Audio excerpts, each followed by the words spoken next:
Hey guys, it's me, Azelfie here, and today I'm here to do another Decklist video. This time I want to be going over Matthew, because I think Matthew is an MC that was kind of thrown off to the side a little bit, and after playing around with him and analyzing some different things about, like, potentially his potential good matchups, and where his actual place in the meta would be, I think he's a very fine deck, although that could go for most purple MCs. But I'm still here to just go over it and let you guys make up your own opinion about it. So yeah, like I was talking about, I'm talking about Matthew here. Now, the main Matthew we are running is the 4-3. I think he's an SR. No, he's an R+. But this Matthew has two skills. The first one is the quote-unquote primary one. It's whenever your opponent reveals a card, through like your skills like Lock Touch, for example, then Matthew untaps. But it's only once per turn, so you can get like 2 attacks each turn of Matthew. And that's pretty decent. Outside of that, he has a decent support skill that allows him to completely match his hand to his opponent on an attack support. And this isn't too useful in this deck, so the primary skill is actually the first skill. Now, I'll be talking about why you might want to run Matthew later, but let me just get through the rest of the deck before I do that. Outside of that, you're also running 4 of the 2 cost. The 2 cost has a decent support. It's an X support that reads whatever your opponent's next card is, and you take that support. So let's say they top deck a flyer, you gain 30 for your support. That's pretty alright. For the most part, you're not even using this Matthew as a bridge, because you're losing net value from it. But you're using this Matthew because his support is just better than the 1 cost. And that's just because, you know, it's not a 10 support, and the support emblem on the 1 cost isn't that relevant. And speaking of the 1 cost, we're running 2 of these Matthews. These Matthews can, you know, flip to reveal a card. Or no, it's flip 2 when you destroy an enemy and draw 1 card. It's really meh. You're probably never going to use that skill. You never should use that skill, actually. But you're just running this to, like, sort of balance your MC counts. And you can run 2 more Matthew, but that just depends on how you want to allocate deck space later on. So yeah, those are the Matthews you're running. The only real important one is the 4-3. It's sort of the base for all the supporting pieces in the deck. We are also running for Layla. If you are playing Matthew MC without this card, you're doing something wrong, first of all. Layla is just a static plus 10 buff to Matthew, much like Elice or Faye, for Martha and all respectively. She also has a Lock Touch skill, which reveals the opponent's top deck, and if it's a cost 3 or more, you can flip 1 and draw a card. But more importantly, it untaps Matthew. It still gives him that static buff. So Layla is just a really good card to have on the backline, and continues to support Matthew. And if they can't get rid of it, then they're just kind of screwed, because then Matthew gets to run home free with all these extra benefits. And Layla is one of the few reasons to actually run Matthew. Because being a base 80 is pretty strong. It puts you above that base 70 benchmark. And, you know, getting 2 attacks, pretty much getting 280 base attacks on a 2-drop, is pretty good, I'd say. The next cards I am running a playset Natasha. This is probably one of the weaker cards in your deck, but I just run this for a safety measure. And plus, you have a lot of good support skills in your deck. So Natasha helps you sort of capitalize on them if you need to. She is tap, flip 2, heal a main MC card from your retreat, and take a retreat card and stack it on top of your deck. So you can do this with like your Lolitas or your Ellywoods or your Lutes, whatever you have. And she's just another like backline support card. She can potentially grab you an MC. And she gives you a way to spend your bonds, which I'll be talking a little bit more later. But yeah, she's just a backup healer if you miss your main promotion, and does some other niche things for you. Can even ramp as well, keep that in mind. I just like having this card, just because it makes me feel safer, and it makes me feel like the deck is more consistent that way. But you could definitely take her out for some of the tech options I'll be bringing up later. Outside of that, we also have a playset of Roy 1. We have a playset of Faye 1. And we have a playset of Myrrh 1. Now, these Dragon Emblems plus Roy 1 is what I think makes purple the best rampy color in the game, even better than like blue that has 16 mana keys, because you could actually manually rig these Dragon Emblems to be on top of your deck through Natasha and Roy, and just ram to a very steady pace. It also means that you're adding more decks. You have more deck space to work with for your very, very splashable cards that you have in purple. While blue is just stuck in this middling ground of you run 16 mana keys, your MC, and then whatever color you want to splash into. This allows you to branch out and use more variable cards. The Roy one also has Fate Emblem, so even when this card isn't attacking on turn 1 or turn 2, you can still use this. You can still get the useful effect off the skill by stacking whatever dragon you have in your hand. It also makes your dragons in your hand not dead weight and bond fodder, mostly because of the presence of Roy. And yeah, Roy's just like, I think Roy might be one of the best 1-drops in the game, especially after rotation when Ubello gets cut out. He's just super solid and super strong, and these mana keys help to push purple's agenda and allow purple to use their expansive tools in order to progress their game plan. Next, we are running a playset for Sophia. This is another card that reveals the top deck of your opponent. Not just like reveals it, but also voids it. So it is a flip 1, reveal your opponent's top deck. If it is a tome, you get the draw, and void it regardless if it's a tome or not. And then if you flip 2 times, you get to flip one of the enemy bonds face down. And this is also just a super good way to sort of counterpick tome decks. The third skill allows you to just flip 1, add a card from your tree on top of your deck, much like Natasha. So if you're trying to ramp even more, you can use that flip 1 skill and, Dragon Emblem something away. Or grab a Lolina, Lu, and support, you get the point. But this card is just super solid. It's a really nice turn 4 play. It generates so much draw off of tome decks. Having this card against any tome deck is just like, it probably boosts your win rate up by like 20%, if anything. And you're also voiding cards regardless, so maybe you mill some of their important like combo pieces that they're searching for, or something along the lines of that.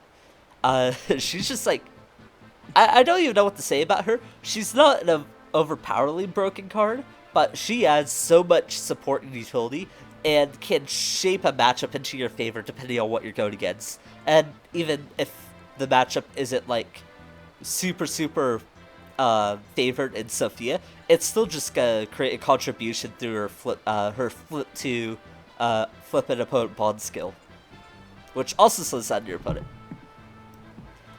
I'm also running a playset of Loot.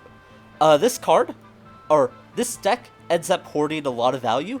You're not exploding and dumping your hand as something like a Boro would do, and you have a lot of turns where you're only playing 1 to 2 cards a turn, and you have a lot of card draw in the deck already. So Loot helps you just cycle through all those cards and try to find what you're searching for throughout your deck without flipping 8 bonds. She could discard 6 cards and then draw 6 more if you're looking for something specific. And that's what makes her really unique. Her support skill is also just a nice benefit to have, because on attack you can flip 1 and draw a card. Well, if you're purple, but your entire deck is purple. So this added support is just nice. It's like Lolina, except you flip a bond and you don't have to destroy their unit in order to proc it. Lu also becomes a pretty huge beater if you need her to be. Discarding 4 cards reaches base 100, which is relevant for Deke, Zelgius, Angryike, just as some examples out there. And in general, just having this super flexible search style unit that's not really a searching unit is just, I don't know, it's just super beneficial to have. She's also just fun to use, I might as well point that out. We are also running a playset of Tana. Once again, you have a lot of bonds to use, since your main MC isn't flipping bonds to use their skill. So sometimes you get to deploy a Tana for free. She's also just a beneficial 30 support. She's alright. If not, she's just bond fodder. Either way, you're not feeling too bad about putting her into your deck, because she's just better than some of the other tech options. It only fills up 4 slots, so, you know. Tana's just good. And she fits the purple, like, decks pretty well. And finally, or is it finally? No, sorry. I thought we had less cards. Here's Elice. Elice is by far my favorite card in Cipher, but he adds so much utility. He can buff your front line to +10, so he can make Matthew base 90. He can hide a backline as well, which makes him very, very versatile. His second skill moves any ally, or moves any enemy with less attack than this unit. You don't have any ways to buff this unit in this deck, unfortunately, so you're only going to be pulling like tomes and archers, but that's still fine because those are very, very prevalent targets for you to pull. It gives you backline access. His support skill is also super nice, as I talked about before.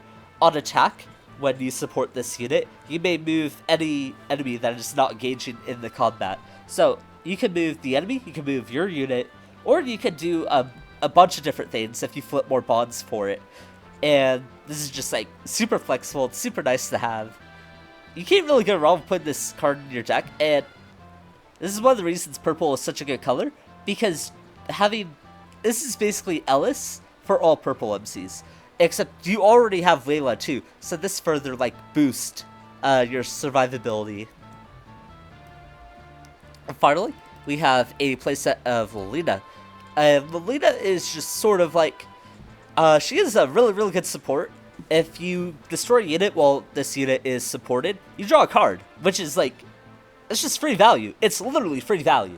Or you get rid of their dodge, and while it's not free value for you, it's like +1 in net value, because they have to discard something. Her main skill is flip 1, gain +30, and then if you flip it twice, you get to destroy any unit on the board. So it's like a more expensive Mei/Ileana, but, you know, you're in purple, so you have a lot of ways to ramp and actually use these bonds. And yeah, there's like almost no reason not to run Lolita. She's just like a super solid card for all purple decks. She adds destruction, she adds neat card draw too, and she's also another card that can allow you to hit above that base 100 benchmark if you need to. As for that, that's most of the cards in the deck. So your whole game plan is to use cards like Loot, Lolita, Sophia, like these 3 mostly. And I guess if you want to consider Layla as card draw too, use these cards to hoard card draw or value in your hand. And Matthew just sits there as a base 80 if you have Layla on board, or Elice, and he just benefits off these reveal skills and, you know, provides a decent MC that's capable of tanking and being offensive at the same time too.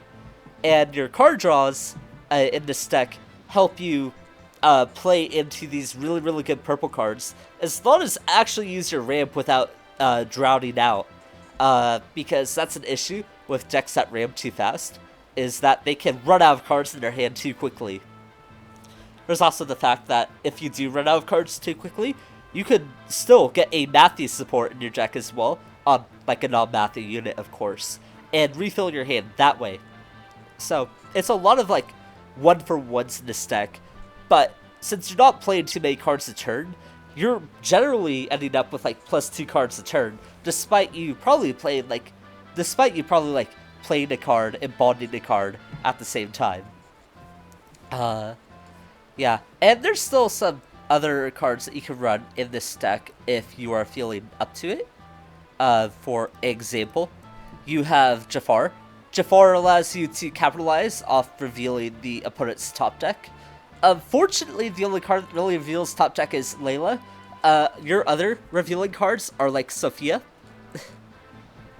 and Jafar probably works better in context with another card, which I don't know where it is. Hold on, I need to find it. Oh yeah.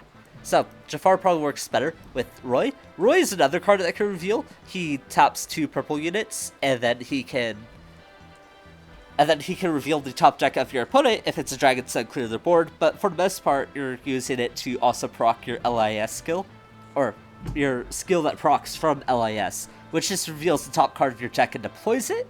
I personally don't like Roy. I find him a bit too inconsistent for a deck that I'm using, because he's more not more consistent, but he plays like a more straightforward game plan than other decks and doesn't rely too much on matchups. So I don't like adding Roy to the deck because he adds a little bit of inconsistent flair to the deck. But if you're using Roy, you might want to try out Jafar too, because Jafar, if the top deck is an MC, you just flat out destroy that unit. And if it's CMC, you're taking a Norm, or using it to finish the game off, which is pretty cool. Another card that you can use is, Kanos.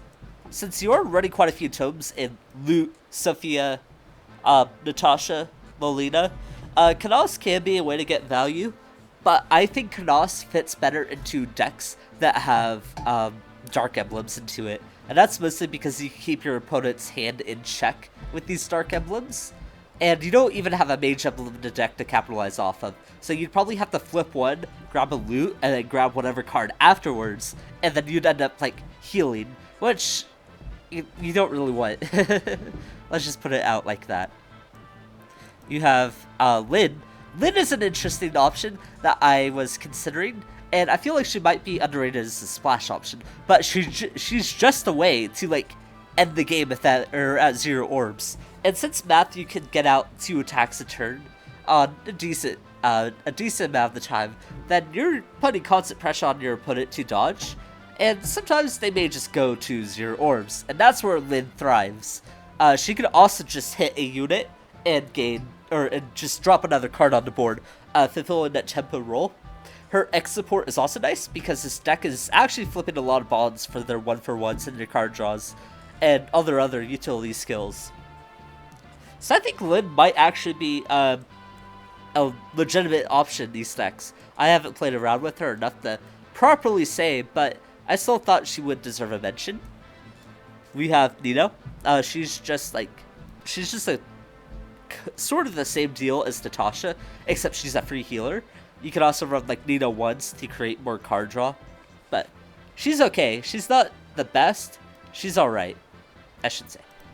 And then we also have Tiana. Tiana is another card. When she destroys a unit, you get this stack a card. So if you want to stack like a loot or anything, that's fine. And then she can also tap flip one, destroy all dragons.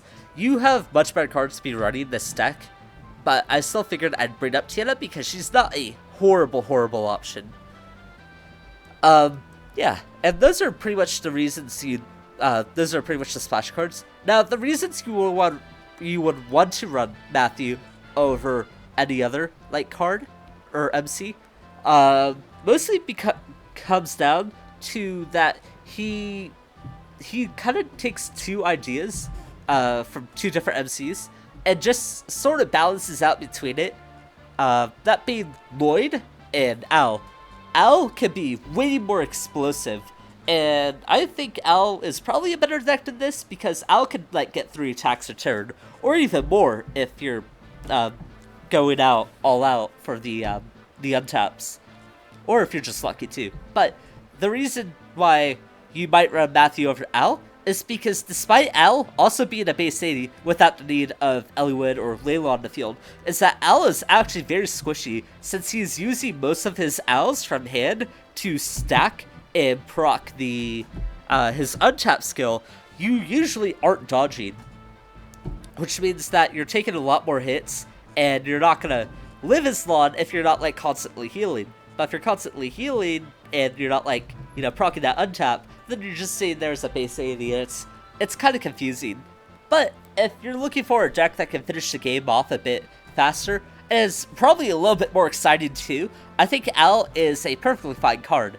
Matthew does the same thing as Al in that he can untap, but his untaps are lower priced, I would say, and that he can allocate a lot more deck space to running more of Purple's utility cards than Al could, because Al has to run a playset of like Eliwood 2, and he also has to run other ways to heal, so he's probably slapping it in Nino, while you have access to like Loot and Sophia and all these other cards that can help.